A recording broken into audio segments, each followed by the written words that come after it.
Hillary Clinton, in her own words, on the election. Stunning words from her. She's also refusing to accept blame for being on the wrong end of the biggest political upset in decades. Hillary Clinton's account of what happened includes major media failures. I don't think the press did their job. And the way she presents it in the book is a little bit like it was our job to get Hillary Clinton elected. Hello, I'm Richard Gisbert, and you're at The Listening Post. Here are some of the media stories we're tracking this week. Is it too soon for some modern historical revisionism? Hillary Clinton and her take on the coverage of her failed campaign. North Korea. The rhetoric has gone nuclear. How are the media in the U.S. and both Koreas handling it? Another 30 journalists in Turkey are in court over the failed coup that led to the reshaping of the media landscape there. And Twitter wants to know, how did lying for the president make him the toast of Hollywood? If what they say is true and journalism really is the first rough draft of history, then the second draft often comes in the form of a book written by one of the principals, such as Hillary Clinton's take on what happened. That's the title of her new book published last week, and it's a statement, not a question. Clinton does start out by accepting responsibility for her failure to win the White House before moving on and sharing the blame. That's where the U.S. news media come in. Clinton's primary grievance with the coverage was the fixation on one story that during her time as U.S. Secretary of State, she used her family's private email server for official communications. She says that that story overshadowed any substantive reporting of her policies and that helped put Donald Trump in the Oval Office. But is that really what happened? Or was Hillary Clinton killed by the same media ecosystem that helped make her what she is or was? Our starting point this week is New York City.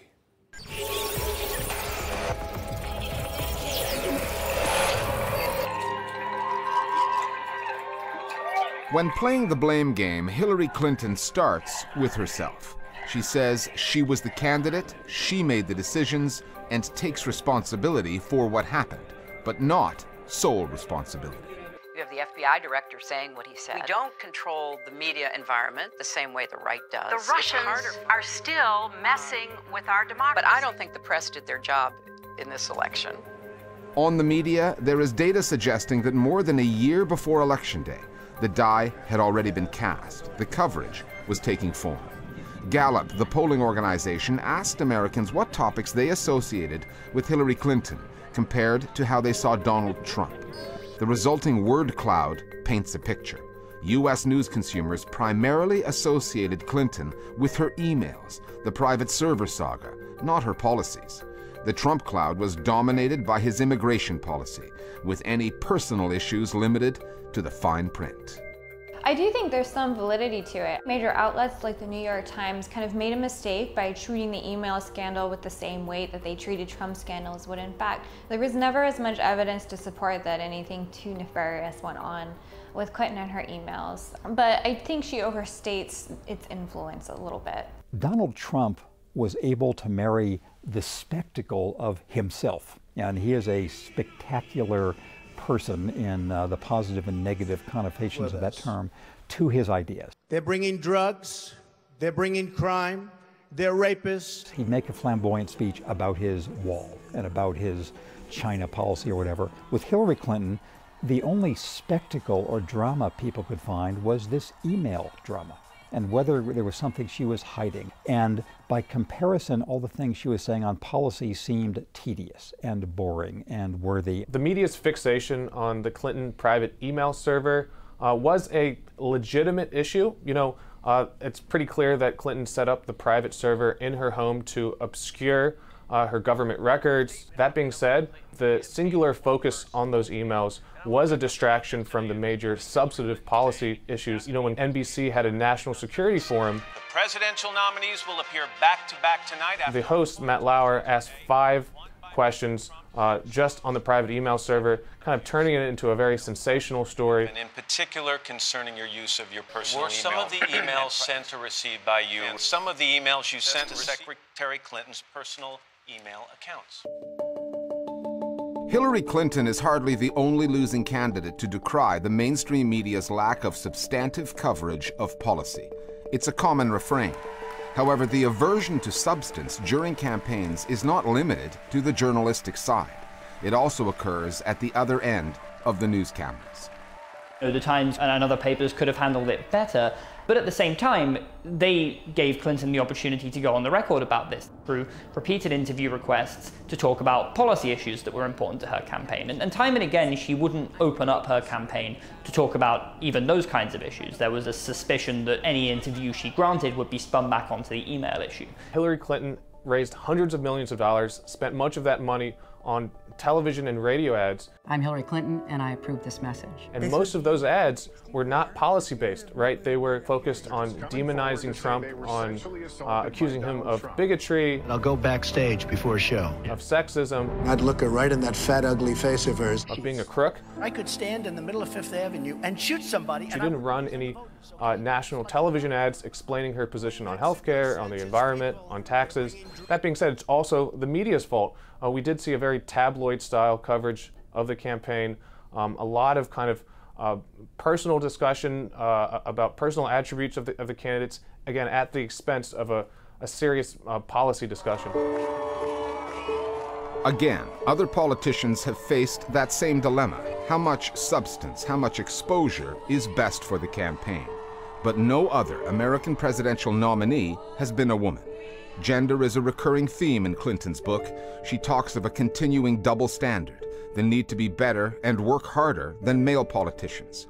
And the one she was up against, debating against, was repeatedly labeled a misogynist. Do you stay calm, keep smiling, and carry on as if he weren't repeatedly invading your space?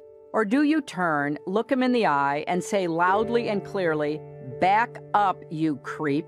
Get away from me. I know you love to intimidate women, but you can't intimidate me, so back up." And Clinton was not just trying to get past Trump to a place no American woman has reached before. She was trying to get there, having previously played, in the eyes of the media, a supporting role, that of First Lady.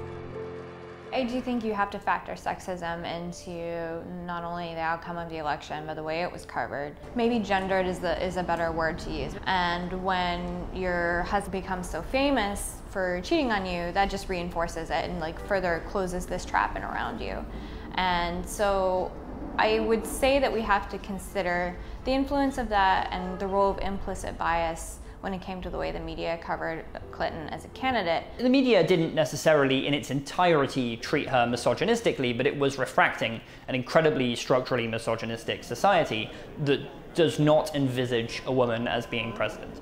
And I think she had to fight against that. In this country, leadership qualities that are valued, charisma and strength, and people love it when Donald Trump claps his arms around and gets really angry. Hillary Clinton couldn't do any of those things because when a man does it, it's considered to be charismatic and strong, and when a woman does it, it's considered to be hectoring or screechy. I mean, I think there are a number of studies that would back that up. It is hard to argue with what Hillary Clinton says about journalism and gender, or her criticism of the media failing to properly scrutinize candidate Trump until very late in the election cycle. What she conveniently fails to mention, or prefers to ignore, are the advantages she had. With the Washington Press Corps and news networks not named Fox, than the inevitable Democratic nominee that crowned her the presumptive Democratic nominee well before the first vote was cast in the primaries. The question was not if, it was when and how. The year leading up to the Democratic primary, the major network media outlets provided 120 minutes of coverage to Clinton and her campaign, and only 20 minutes to Bernie Sanders, and less than that for other Democratic candidates in this race. So the network news failed in many ways in terms of elevating the policy discussion and talking about the issues we face in society. At the same time, the network media was very friendly to Clinton and in a way provided kind of an assistance to her campaign by giving her much more coverage than her opponents. What surprised me most about Hillary Clinton's book is, number one, it was interesting, but number two, it raised a challenge to the press that I think your program is dealing with and more of the press should do, which is that many institutions in the United States failed over the last year in creating the circumstances that gave us Donald Trump. The press needs to do as much self-examination as the parties themselves, as all the rest of the American fabric does. So I hope this will be a prod for some self-examination by the press.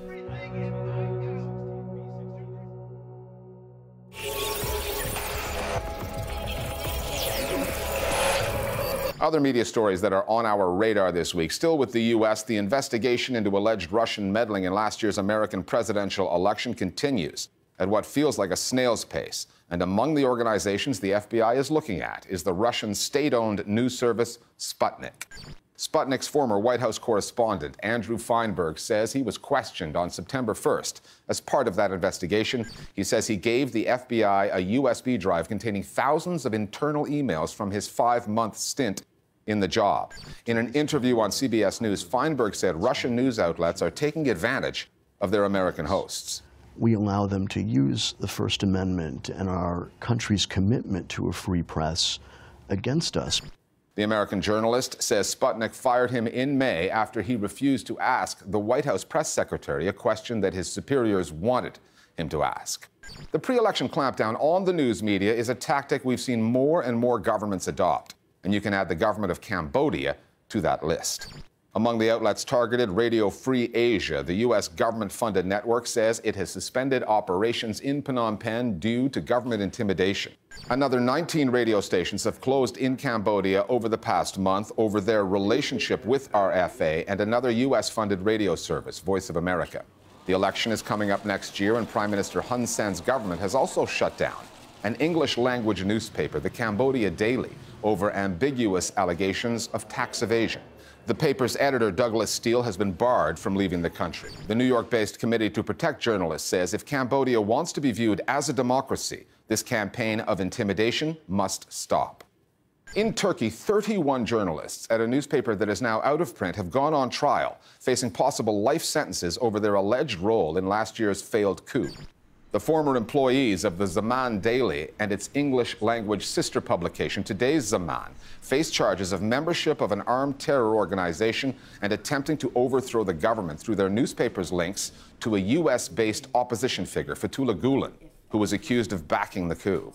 Zaman, Turkey's largest-selling daily, was seized by the government in March of 2016 and changed its editorial tune overnight, supporting President Erdogan before being shut down completely in July of that year.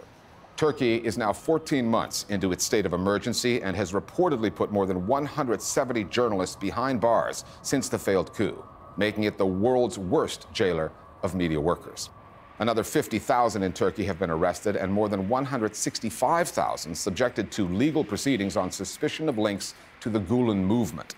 The Turkish authorities have frequently called on the U.S. to extradite the cleric, a request that so far has been denied.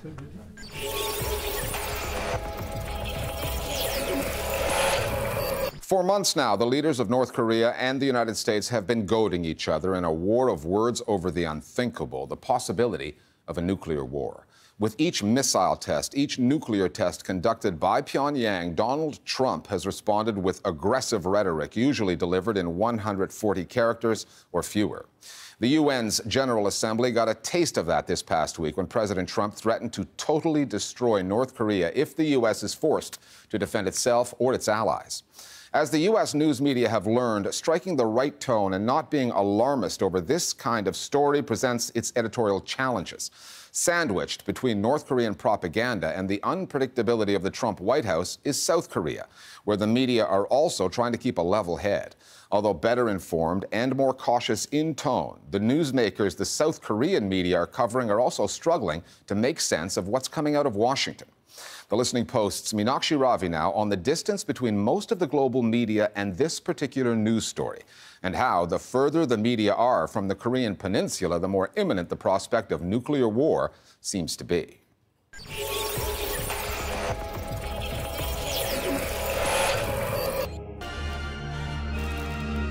With stakes this high,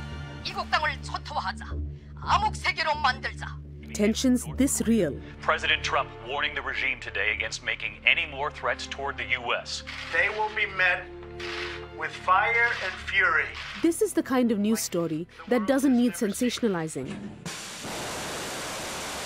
But still, look at the coverage, and it's there. Now, the threat from North Korea reaches a whole new level. The more we sort of talk about this, the more we raise the possibility of misperception and miscalculation. And even though both sides don't want a war, if you create all this sort of rhetorical noise in the background, you've significantly raised the possibility that somebody might accidentally do something foolish. We're more likely to get into a war through miscalculation than through a calculated strike by the North Koreans. Especially now, media coverage is probably more important than ever because we know that the President of the United States is an avid TV news consumer. So recently I watched MSNBC, and more than once they just repeated that Kim Jong-un is a madman. The Chinese would allow a madman on their border. You know, this man with nuclear weapons is a madman. This is the art of the deal meeting Dr. Strangelove. And that's not a very good analysis. He wants nuclear weapons for a particular strategic purpose. But if you were just watching that show, what you'd come away with is Kim Jong-un is crazy. Is this a person who is rational enough? And you have to worry that filters into decision makers generally, but specifically now, where we know President Trump likes to consume cable news. Sometimes news outlets aiming for brevity shorthand their way to inaccuracy and sensationalism. As for the regime, in July, the head of the CIA suggested Washington could be considering options to remove Kim Jong-un. Pyongyang replied, saying it would, quote, strike the US with a powerful nuclear hammer if the United States tried regime change. The shorthand version, in a headline in US magazine Newsweek, left out the second half of the North Korean statement. I think there's a huge double standard when it comes to threats that are imposed by North Korea and U.S. threats, because, you know, North Korea is seen as the axis of evil, the communist state, the rogue nation's latest missile launch, the dictatorship, mysterious and secretive nation, the irrational Kim Jong-un doing something unpredictable and dangerous. Kim Jong-un is creating an almost godlike image for himself at home, whereas U.S. is seen within the paradigm of democracy and freedom and rationality. But if it is forced to defend itself or its allies, we will have no choice but to totally destroy North Korea. North Korea is one of the most isolated countries in the world. There are just 2 foreign news bureaus in Pyongyang, of the news agencies AP and AFP. Foreign journalists are sometimes invited in to witness big events. So we could still see a missile launch today as some sort of... But getting access to North Korean sources is a significant challenge for reporters. That lack of access to what's really going on creates suspicion and ultimately feeds the rumor mill. That speculation turns into news stories, video game scenarios, and even film plots. You want us to kill the leader of North Korea? When rumors about their strange customs or something weird pops up online, it's easy to believe that they're true.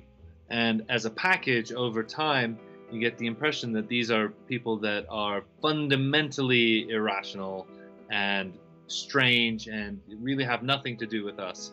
And that's a common feature in wars always, right? Your enemy is the other, very difficult to understand, barely human. Maybe in some ways it makes it seem like a bit of a joke as well as kind of a threat. Don't you have something better to do, like planting crops, than worrying about what styles of hair women and men should be allowed to do? And I think that this can contribute to a relationship where North Korea is very othered. It's seen as very otherworldly, and it may make some of the threats from the Western side seem more palatable. And this dehumanization actually serves in the interests of North Korea's opponents and their military interests, because you have this very simplistic frame of good, logical, rational people versus crazy monsters. Their leader doesn't care about them, and they're prepared to have millions of their citizens die. And this actually hinders the outside world from understanding North Korea's very rational motivations in developing missiles and nuclear weapons. North and South Korea have been in a standoff for more than 70 years. In South Korean media, the proximity to the conflict and access to some information from North Korean defectors has produced a different, more informed journalism. 안녕하십니까. 12시 뉴스입니다. 한동안 잠잠했던 북한이 오늘 또 동해상으로 탄도미사일을 발사했습니다. The Donald Trump factor, however, has sent a jolt through the South Korean media landscape. 그런데 문제는 트럼프 대통령이 한미 FTA나 무기 거래 등을 거의 매번 언급하고 통화한 뒤에 일방적으로 발표한다는 점입니다. On this US president and the possibility of American intervention in the region, conservative outlets, traditionally hawkish and pro-US, find themselves in the same camp as liberal outlets that favor diplomatic engagement and are often skeptical of US involvement. In mid-April, Chosin Ilbo published a newspaper headline articulating fears of Trump, quote, going rogue on North Korea. The increased tensions since the Trump presidency have also pushed political discourse in South Korea to the right, with conservative media outlets opening a debate that was considered closed a long time ago, the possibility of a nuclearized South Korea. There's a lot of anxiety here about Donald Trump and the way he governs, which when you're talking about something like nuclear weapons, it really scares people a lot, including conservatives. And conservatives are somewhat inclined to support the president because they're sort of more hawkish on North Korea. 트럼프 대통령이 원래 트위터로는 본인이 하고 싶은 얘기 항상 해왔으니까요. 근데 사실 이게 어떻게 보면 굉장히 외교적으로 결례입니다. But Trump is just so unpredictable and he's so erratic. And some of the things he said about South Korea have just been so sharp and so inappropriate, right? I mean, that didn't do anything except help convince South Koreans that the president is just sort of unhinged sometimes. There is a crucial component to this story, a historical angle. In the 1950s, the US played a lead role in intervening against a North Korean invasion of the South. That war never actually ended. There's been an armistice in place since 1953. Some episodes of the US's role in the North-South conflict through the Cold War and since have been forgotten or lost in sensationalist coverage. They want bilateral negotiations with the people that have never kept an agreement in their life. And that also contributes to the narrative that North Korea is solely responsible for the escalating tensions and that each crisis is a new one. I do think that there's a kind of historical myopia on media reporting on North Korea. The historical context is very important on North Korea, and partly that's because the North Korean government and military remember the history of the Korean War. By contrast, in America, of course, the Korean War is known as the Forgotten War. It came very quickly after the Second World War when there was just a lot of war fatigue, and so people weren't interested in it at the time, and there's not been that much study of it since then either. Months of news coverage of the verbal to and fro between Washington and Pyongyang have done little to clarify or improve what we know of the so-called Hermit Kingdom. North Korea remains closed to most of the world. Much of the US media continue to push incomplete, sometimes caricatured representations of the country. And for the two leaders caught in a war of words, there has been little effort to tone down the tension or the rhetoric. And finally, to call the White House Communications Office a Shakespearean tragedy would be, at the very least, premature. But there is a line from Macbeth that does seem to fit some of the dearly departed individuals, names like Spicer, Scaramucci, Gorka, and Bannon. Paraphrasing now, nothing in his life became him quite like leaving it. Before quitting his job, Press Secretary Sean Spicer was criticized for constantly lying to the American people. Now that he's out, Spicer gets to do comic cameos at the American TV industry's annual Love Fest, the Emmy Awards. Spicer did get some laughs at the event, but plenty of heckles from the cheap seats on social media. We'll see you next time here at The Listening Post. Is there anyone who could say how big the audience is? Sean, do you know?